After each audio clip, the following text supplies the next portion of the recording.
უნგრეთსა და საქართველოს შორის დიპლომატიური ურთიერთობების დამყარების 20 წლისთავი იუსტიციის სამინისტროს ეროვნულ არქივში საზეიმო ღონისძიებით აღინიშნა.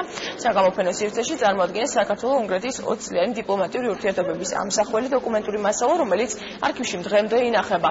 ღონისძიების ფარგლებში საგამოფენო სივრცე დაეთმო საქართველოში მოღვაწე უნგრელი დიპლომატების მიერ გადაღებულ ფოტოებს.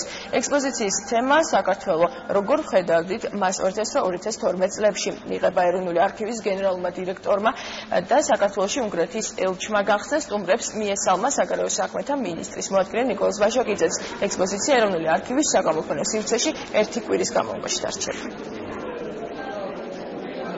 დღევანდელი გამოფენა ეძღვნება საქართველოსა და უნგრეთის ურთიერთობის 20 წლის იუბილეს და ეს 20 წელი იყო ძალიან ნაყოფიერი ამ სახელმწიფოს შორის. ყოველ დღე დატვირთული იყო ახალი შემოქმედებითი საქმიანობით, რაც ასახულია იმ ფოტოებზე, რომელიც უნგრელმა დიპლომატებმა გადაიღეს როგორც თბილისში, ასევე საქართველოს რეგიონებში.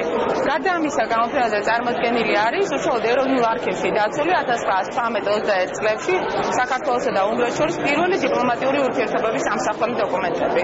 ეს იყო მნიშვნელოვანი 20 წელი ჩვენი ურთიერთობებისთვის. ბევრი საინტერესო პროექტი განხორციელდა ორი ქვეყნის ურთიერთობის მანძილზე. თუმცა არის ისეთი სფეროებიც, რომლებიც კიდევ ასათვისებელია. ამ მიმართულებით გამოვყოფდი ეკონომიკური თანამშრომლობის გაღრმავებას.